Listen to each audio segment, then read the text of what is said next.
نحمده ونصلي على رسوله الكريم اما بعد فاعوذ بالله من الشيطان الرجيم بسم الله الرحمن الرحيم رب اشرح لي صدري ويسر لي امري واحلل عقدة من لساني يفقهوا قولي۔ موسیٰ اشعری کہتے ہیں کہ ایک سفر میں ہم رسول اللہ صلی اللہ علیہ وسلم کے ساتھ تھے۔ جب ہم کسی وادی میں اترتے تو لا الہ الا اللہ اور اللہ اکبر کہتے اور ہماری آوازیں بلند ہو جاتی، تو نبی صلی اللہ علیہ وسلم نے فرمایا، اے لوگو اپنی جانوں پر رحم کرو، کیونکہ تم کسی بہرے یا غائب کو نہیں پکار رہے، وہ تو تمہارے ساتھ ہی ہے، بے شک وہ سننے والا اور تم سے بہت قریب ہے، اس کا نام برکتوں والا ہے اور اس کی عظمت بہت ہی بڑی ہے۔ تو اللہ سبحانہ وتعالی قریب ہے، اس کو ہم چاہیں تو دل ہی دل میں پکاریں، سرگوشیوں کے انداز میں پکاریں یا اونچی آواز میں پکاریں، وہ ہر حال میں سنتا ہے، اور جب وہ سنتا ہے تو جواب بھی دیتا ہے اور ہماری دعائیں قبول بھی کرتا ہے۔ اس لیے ہمیں اس کو قریب محسوس کر کے اس سے دعائیں کرتے رہنا چاہیے۔ تو وہ دعا کی قبولیت کے اعتبار سے قریب ہے، دعا کو سننے کے لحاظ سے قریب ہے، اپنے علم کے اعتبار سے سب لوگوں کے قریب ہے، اور خاص طور پر عبادت کرنے والوں اور پکارنے والوں کے قریب ہے۔ یعنی اس کا قرب دو طرح کا ہے، ایک عام قرب ہے جو سب کے لیے ہے، اور ایک خاص قرب ہے جو اس کے خاص بندوں کے لیے ہے، اور وہ خاص بندے جو عبادت گزار ہیں، جو اس کا ذکر کرتے ہیں، جو اس کے شکر کرنے والے ہیں۔ تو اللہ سبحانہ تعالیٰ ان کی دعاؤں کو قبول کرتا ہے، ان کی مدد کرتا ہے اور انہیں نیک کاموں کی توفیق عطا کرتا ہے۔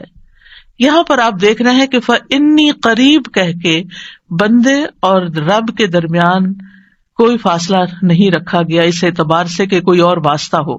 یہاں اللہ سبحانہ تعالیٰ نے جواب کو قل یا فقل کہہ کے نہیں فرمایا، جیسا کہ دوسری آیات میں آتا ہے۔ جتنے بھی سوال صحابہ کرام نے رسول اللہ صلی اللہ علیہ وسلم سے کیے تو ان کے جواب میں اللہ تعالیٰ نے فرمایا قل، آپ انہیں بتا دیجئے، لیکن یہاں پر قل بھی نہیں آیا، ڈائریکٹ فإنی قریب، اذا سألک عبادی انی فإنی قریب، یعنی بیچ میں کوئی واسطہ نہیں لایا گیا۔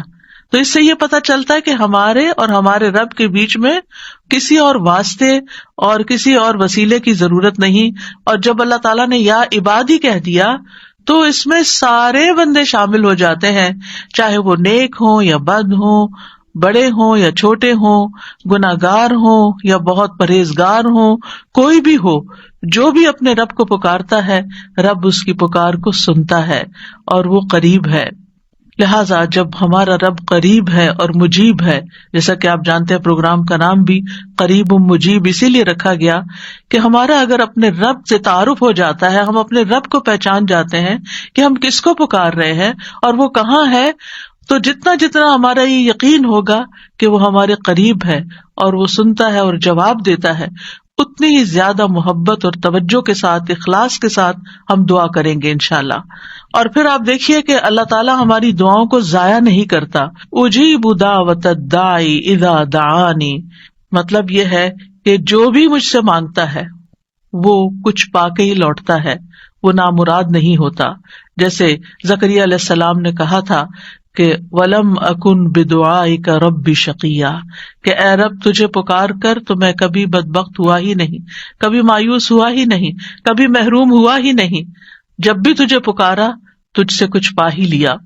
تو اس لیے ہر دعا کرنے والے کو یہ یقین ہونا چاہیے کہ ہماری دعا ضرور سنی جائے گی، کیونکہ شیطان انسان کے دل میں یہ وسوسہ ڈالتا ہے کہ تمہاری دعا قبول نہیں ہوگی۔ نہیں بھائی، ہر ایک کی دعا قبول ہوتی ہے اگر وہ صحیح معنوں میں اپنے رب کو پکارتا ہے، وہ دعاؤں کو سنتا ہے اور جواب بھی دیتا ہے۔ ضرورت اس بات کی ہے کہ ہم اپنے دل کو حاضر کر کے اللہ سے مانگیں، اخلاص کے ساتھ مانگیں، اور قبولیت کے جو اوقات ہیں یا جو علامات ہیں ان کو سامنے رکھتے ہوئے مانگیں۔ اور پھر ساتھ یہ بھی کہا گیا فَلْيَسْتَجِيبُوا لِي وَلْيُؤْمِنُوا بِي لَعَلَّهُمْ يَرْشُدُونَ، کہ انہیں چاہیے کہ وہ بھی میری بات مانیں، یعنی اگر یہ چاہتے ہیں کہ میں ان کی دعائیں قبول کروں تو پھر انہیں بھی چاہیے جب میں انہیں پکارتا ہوں، ایک تو یہ ہے نا کہ ہم اللہ تعالیٰ کو پکارتے ہیں، اور ایک اللہ تعالیٰ بھی ہمیں پکارتے ہیں. یعنی اللہ سبحانہ تعالیٰ کب پکارتے ہیں؟ ہر اذان میں پکار آتی ہے، حی علی الصلاۃ حی علی الفلاح. تو پھر ہم کیا کرتے ہیں؟ کیا واقعی ہم صلاح کی طرف جاتے ہیں یا نہیں؟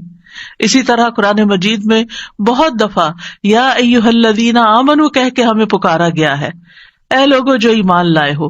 یا ایھا الناس کہہ کے تمام انسانوں کو پکارا گیا ہے. تو کیا ہم انسان بھی اپنے رب کی پکار کو سنتے ہیں؟ کیا ہم بھی جواب دیتے ہیں؟ کیا ہم بھی اس کی طرف بڑھتے ہیں؟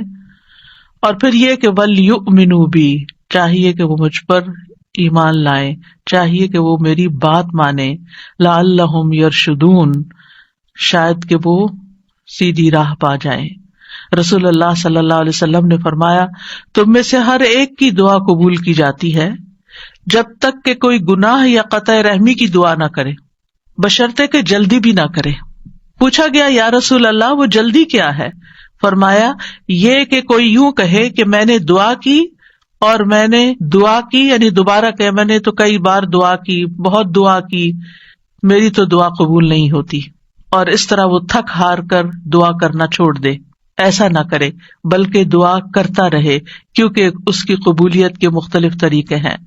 تو اللہ سبحانہ تعالیٰ ہم سے قریب ہے. ایک اور آیت میں آتا ہے سورۃ ہود کی، وَإِلَىٰ ثَمُودَ أَخَاهُمْ صَالِحًا قَالَ يَا قَوْمِ اعْبُدُوا اللَّهَ مَا لَكُم مِّنْ إِلَٰهٍ غَيْرُهُ هُوَ أَنشَأَكُم مِّنَ الْأَرْضِ وَاسْتَعْمَرَكُم فِيهَا فَاسْتَغْفِرُوهُ ثُمَّ تُوبُوا إِلَيْهِ إِنَّ رَبِّي قَرِيبٌ مُّجِيبٌ.